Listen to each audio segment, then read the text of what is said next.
Un gusto saludarles en esta hora y un gusto también poder invitarles a abrir su Biblia en el libro de Nahum, cuyo nombre significa consuelo o consolado por Dios. Hemos estado compartiendo acerca de él en el video pasado y ahora vamos a continuar, pero ya mirando el desarrollo de la profecía en el libro de Nahum. Fíjese su Biblia, por favor. El capítulo 1, verso 15 dice: «He aquí sobre los montes los pies del que trae buenas nuevas, del que anuncia la paz. Celebra, oh Judá, tus fiestas, cumple tus votos, porque nunca más volverá a pasar por ti el malvado, pereció del todo». Y es interesante, ¿sabe por qué?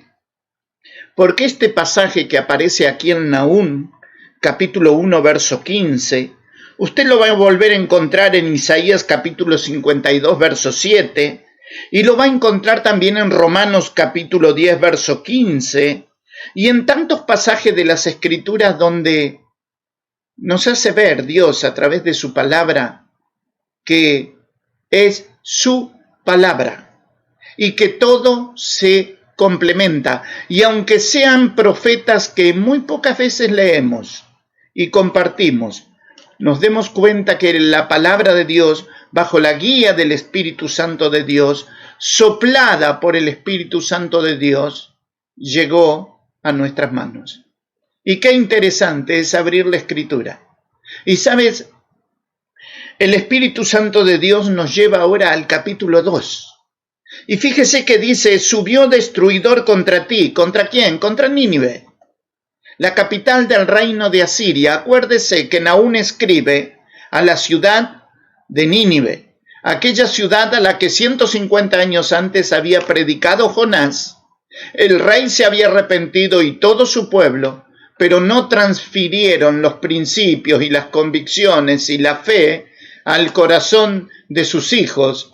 Y 150 años más tarde, Nínive estaba con tanta maldad como había estado antes.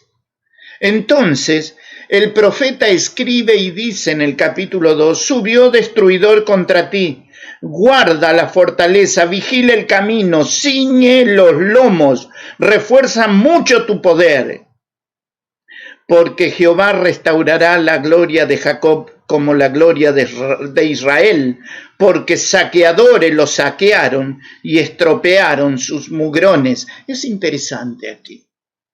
Primero tenemos que entender que comienza el capítulo 2, y podríamos decir de una manera irónica, el profeta le dice a los ninivitas, a los que estaban dentro de la ciudad o sobre los muros, les dice, capítulo 2, verso 1, subió destruidor contra ti, guarda la fortaleza, vigila el camino, cíñete los lomos, refuerza mucho tu poder. Como diciéndole, miren, es Dios el que trae una coalición de persas y babilónicos. A la cabeza viene un rey llamado Nabopolassar, padre de Nabucodonosor, el rey babilónico más tarde en los tiempos de Daniel.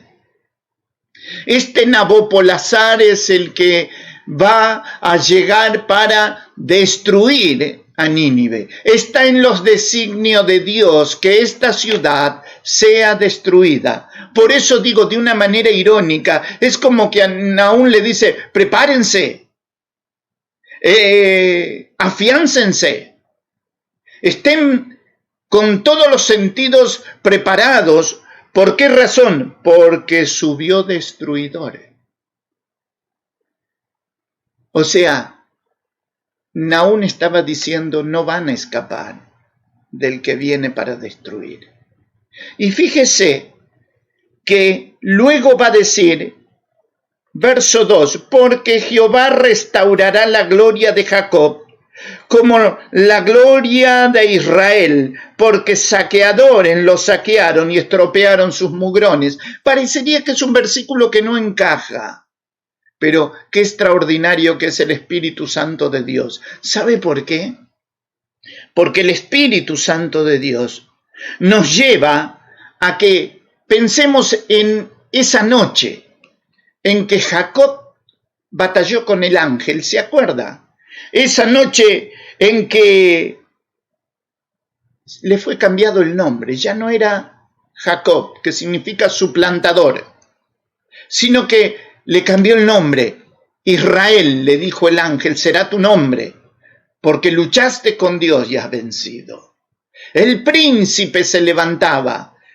Ahora, porque Jehová restaurará la gloria de Jacob como la gloria de Israel. Ya no volverás a ser destruida. Esa era la idea. Usted recuerde que en el año 722 a.C., Asiria se había llevado las 10 tribus del norte a la cautividad. ¿Y qué dice acá la Escritura? Porque Jehová restaurará la gloria de Jacob, como la gloria de Israel. ¿Por qué? Porque saqueadores los saquearon y estropearon sus mugrones. Y es interesante pensar, ¿sabe por qué? Porque los asirios subieron. Si bien las 10 tribus del norte se habían apartado y se habían ido tras los becerros de oro, sin embargo Dios los seguía teniendo en su corazón. Dios no miraba 10 tribus por allá y 2 tribus por acá. Dios miraba a su pueblo que estaba disperso. Y Dios va a decir, porque Jehová restaurará la gloria de Jacob como la gloria de Israel. ¿Por qué? Porque dice, saqueadores subieron. Y en el año 722 los asirios los llevaron a la cautividad. Y cuando dice estropearon sus mugrones, cuando se habla del mugrón, se habla de ese lugar donde va a salir el racimo de uva. Y si eso es dañado en la vid, no hay frutos. Y fíjese que Dios promete, en medio de un pasaje que solamente va a hablar de la destrucción de Nínive, Dios pone el versículo 2 para hacernos recordar: Jehová restaurará la gloria de Jacob como la gloria de Israel. Dios los volverá a colocar donde tenían que estar. Pero entonces vuelve el profeta a enfocarse en lo que está sucediendo alrededor de Nínive. Y fíjese lo que dice su Biblia, verso 3. El escudo de sus valientes estará enrojecido, los varones de su ejército vestidos de grana, el carro como fuego de antorcha, el día que se prepare, temblarán las hayas. ¿Qué está diciendo Nahum? Que aquella coalición de ejércitos que vienen contra Nínive habían llevado a cabo un plan de intimidación. Sus escudos, que generalmente los escudos eran de cuero, estaban teñidos de grana. La vestidura de los soldados también de grana. Sus carros también teñidos de rojo. Y si usted veía al ejército acercarse, usted veía una mancha roja en el horizonte que se acercaba a Nínive. Y muchos escritores dicen que la costumbre de teñir las cosas de colores fuertes era precisamente, número 1, para que el enemigo no viera la sangre. Número 2, para que la intimidación de esos colores fuertes no le permitiera ver en la distancia la cantidad de soldados que venían. Y la Escritura va a decir que hasta los carros de guerra estaban pintados de rojo, intimidando a los asirios, que, déjeme decirle, Asiria tenía un muro y un antemuro. El primer muro, se calcula que 5 carros, uno a la par del otro, podían ir por encima del muro. Y tenía un foso se calcula que de 18 metros de ancho. Y luego tenía el segundo muro, de 30 metros de alto, por lo que podríamos decir era una ciudad inexpugnable, inconquistable, imposible de penetrar. Ahora, cuando Dios decide hacer algo, ¿usted se acuerda de Petra? La ciudad que ella decía en el libro de Abdías, que como se consideraba que habitaba entre las estrellas. Y Dios le va a decir a través del profeta Abdías a Petra: aunque te remontares hasta las estrellas y entre las estrellas pusieres tu nido, de allí te derribaré, dijo Jehová. Y sabes, la ciudad de Petra, llena de habitantes que vivían de la rapiña, del pillaje, del robo, de repente quedó desolada. Y allí nos damos cuenta que cuando Dios decide terminar con algo, lo termina. Y aquí está esta ciudad inmensa, 600.000 habitantes dentro, que se enorgullecen de su muro, de su foso y de su antemuro, y que dice: jamás seremos conquistados. Pero aparece en el horizonte un ejército con carros rojos, escudos rojos, soldados vestidos de rojos, y que comienza la intimidación. Y sabe, dice la Escritura en el capítulo 2, versículo 8, dice: fue Nínive en tiempos antiguos como estanque de agua, pero ellos huyen, dicen: deteneos, deteneos, pero ninguno mira. Saquead plata, saquead oro, no hay fin de las riquezas, suntuosidad, de toda clase de efectos codiciables. Es impresionante ver que dentro de la ciudad de Nínive las riquezas eran incalculables. Pero ¿sabe qué? La maldad también era incalculable. Y los ejércitos se acercaban y parecía que la ciudad iba a ser imposible de ser conquistada. Pero fíjese lo que dice su Biblia. Capítulo 2, verso 13. Mire lo que dice. Heme aquí contra ti, dice Jehová de los ejércitos. Encenderé y reduciré a humo tus carros, los carros asirios, y espada devorará tus leoncillos, y cortaré de la tierra tu robo, y nunca más se oirá la voz de tus mensajeros. Ay de ti, ciudad sanguinaria, toda llena de mentira, de rapiña, sin apartarte del pillaje. Y sabes, Nínive no solamente eran ladrones, no solamente eran crueles, sino que Nínive también era una ciudad, un reino entregado a la hechicería. Es impresionante. Fíjese capítulo 3, verso 4. A causa de la multitud de las fornicaciones de la ramera de hermosa gracia, maestras en hechizo, que seduce a las naciones con sus fornicaciones y a los pueblos con sus hechizos.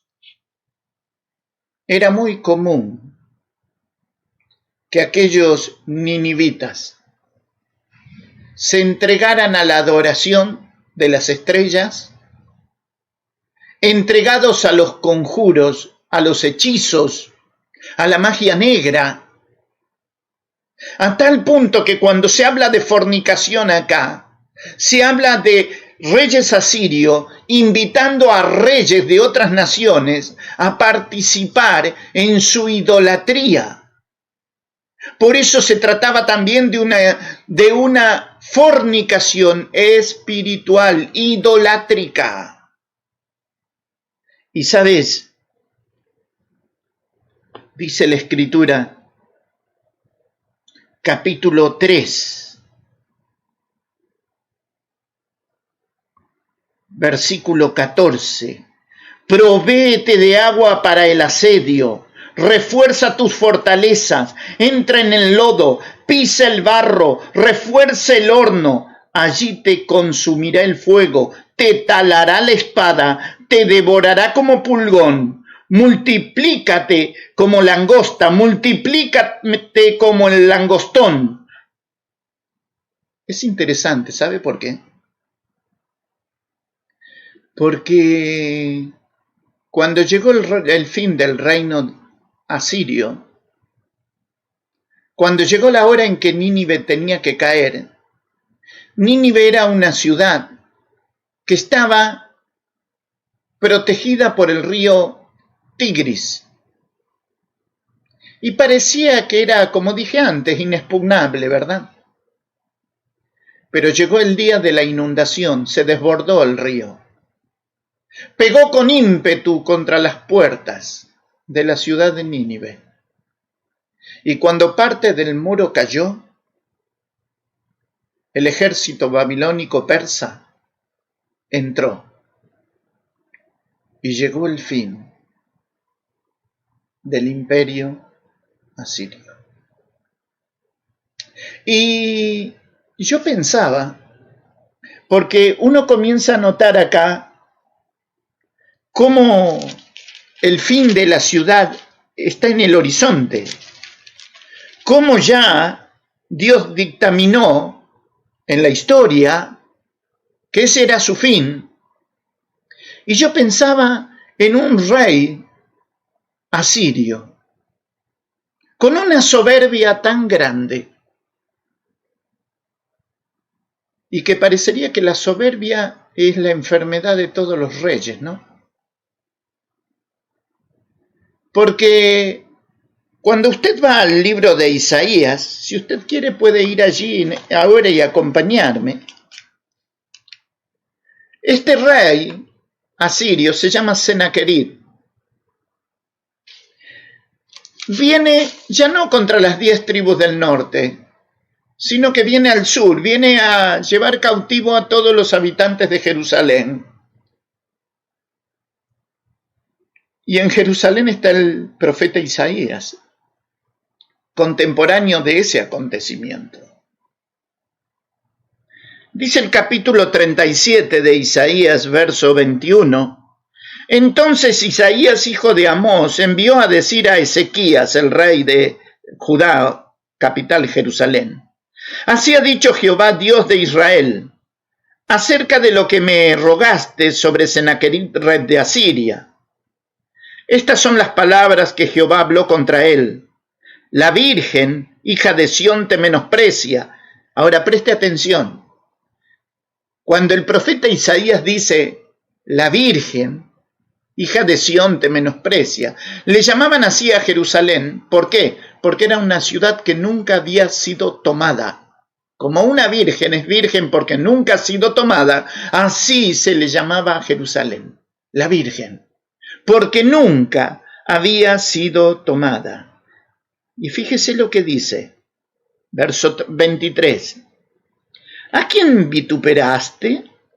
¿Y a quién blasfemaste? ¿Contra quién has alzado tu voz y levantado tus ojos en alto? Contra el Santo de Israel.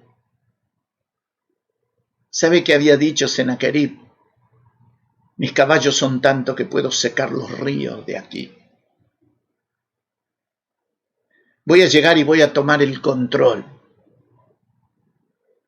Y el profeta Isaías, bajo la guía del Espíritu Santo de Dios, le dice al rey Ezequías: ve y dile a Senaquerib, ¿contra quién has blasfemado? ¿Te das cuenta que has blasfemado contra el Santo? ¿Contra el Todopoderoso? Versículo 33. Por tanto, así dice Jehová acerca del rey de Asiria: no entrará en esta ciudad, ni arrojarás saeta en ella, no vendrá delante de ella con escudo, ni levantará contra ella baluarte. Por el camino que vino volverá, y no entrará en esta ciudad, dice Jehová, porque yo ampararé a esta ciudad para salvarla por amor de mí mismo y por amor de David mi siervo. Y fíjese lo que dice el versículo 36. Y salió el ángel de Jehová y mató a 185,000 en el campamento de los asirios. Y cuando se levantaron por la mañana, he aquí que todo era cuerpo de muertos. ¿Y sabe qué? Sennacherib se levantó esa mañana y ya no tenía ejército. Un solo ángel, el ángel de Jehová, mató 185,000 asirios en una noche. Sennacherib se tuvo que levantar, volver a su tierra, y cuando estaba en el templo de su Dios adorando, verso 38, aconteció que mientras adoraba en el templo de Nisroch, su Dios, sus hijos Adramelech y Sarecer le mataron a espada y huyeron a tierra de Ararat, y reinó en su lugar Esar-Adón, su hijo. ¿Sabe por qué le mataron? Porque en la cultura siria, cuando el rey perdía una batalla, mataba a sus hijos en adoración a su Dios. ¿Qué hicieron sus hijos? Le mataron a él. Y así termina el espléndido, el brillante imperio de los asirios. Pero hay algo que me llama mucho la atención en el libro de Nahum. ¿Sabe por qué? Fíjese el capítulo 3, verso 11. Dice: tú también serás embriagada y serás encerrada. Tú también buscarás refugio a causa del enemigo. Todas tus fortalezas serán cual higuera con brevas, que si las sacuden, caen en la boca del que las come. ¿Y sabe qué es lo importante aquí? Que la ciudad de Nínive desapareció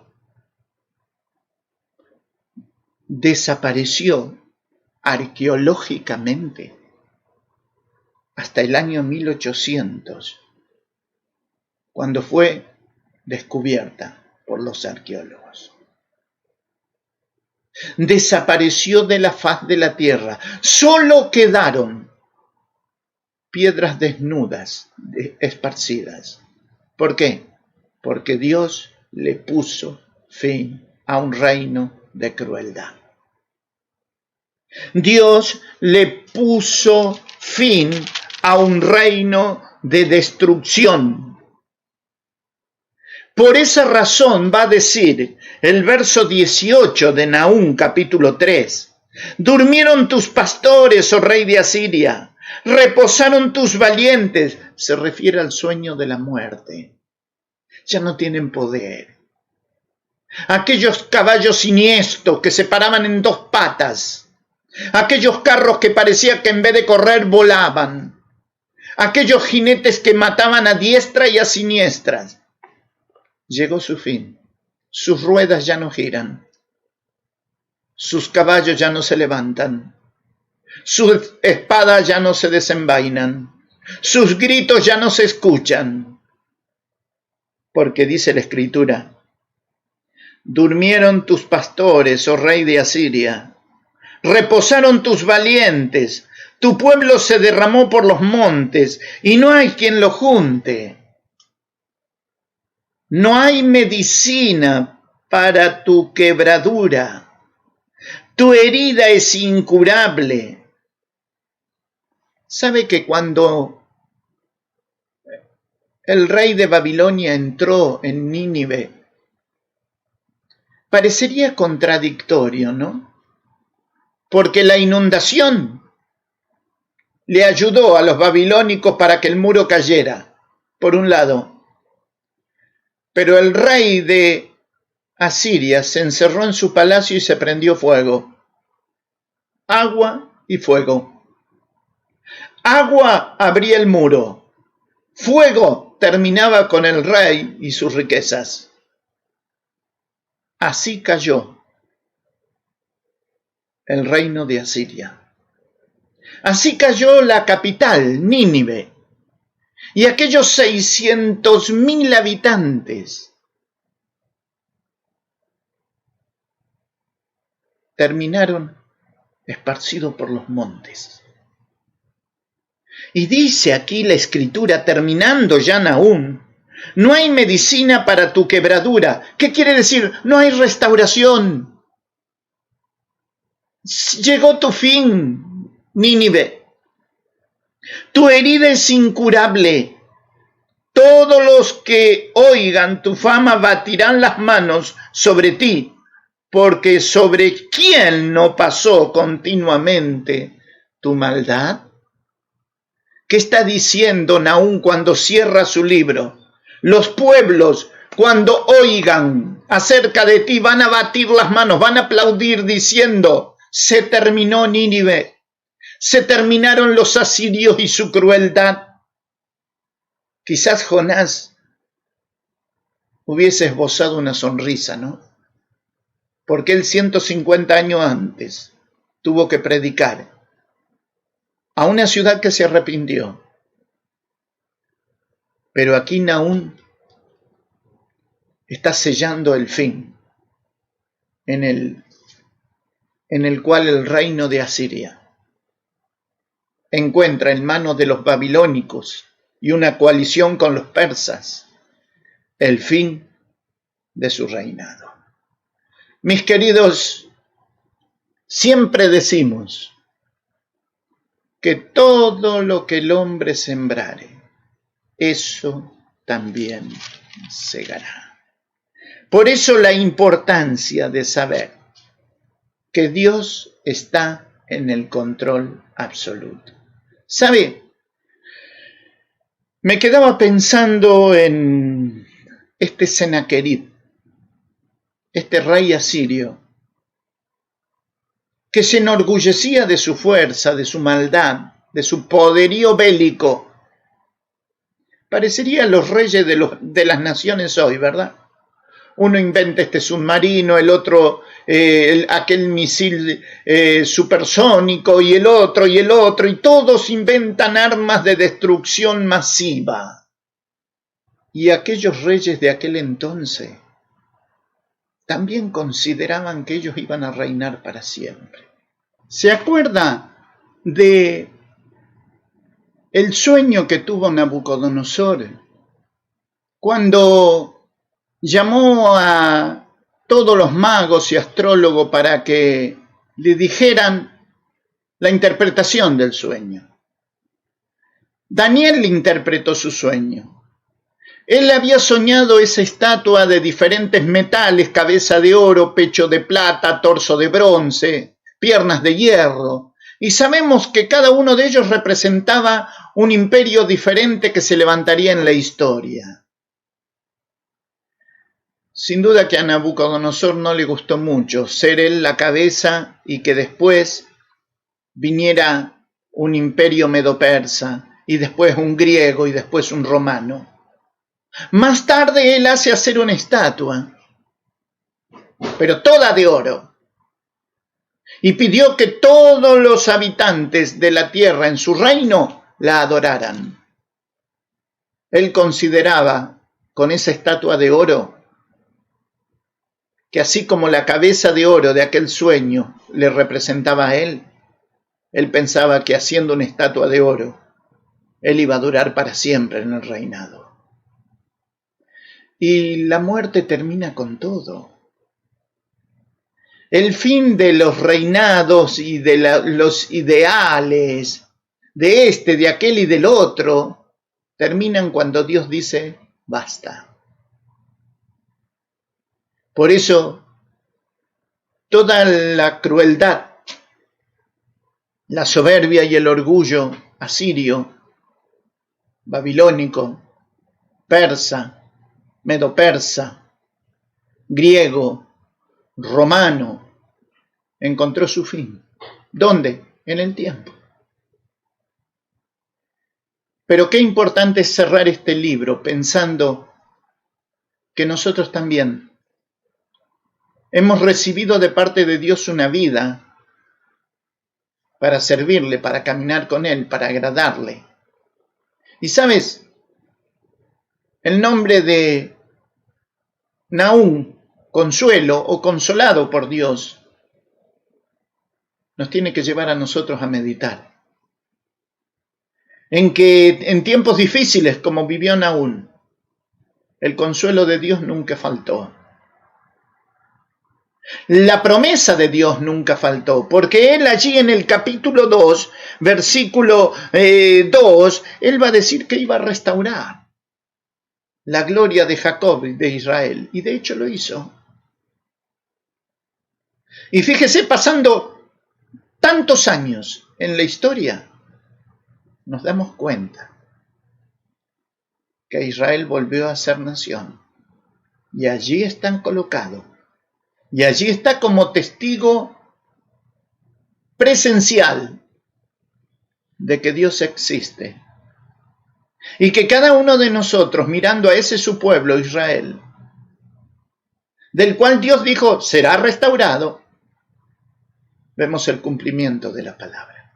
Se cierra el libro de Nahum y una ciudad, Nínive, termina su existencia. Un profeta que cierra, mirando a los ninivitas dispersados por los montes. Y Dios va a decir a través del profeta, la quebradura de ellos no tiene reparación. La herida de ellos no hay cómo curarla. Y así desapareció de la historia el reino de los asirios. Mis queridos, Dios les bendiga, Dios les guarde y Dios les guíe en todo momento en su vida. Que a Dios sea la gloria y a nuestras vidas sus bendiciones. Dios les bendiga. Si el estudio de la Escritura ha sido de bendición, comparte, dale like y suscríbete para que muchos puedan ser bendecidos con la palabra de Dios.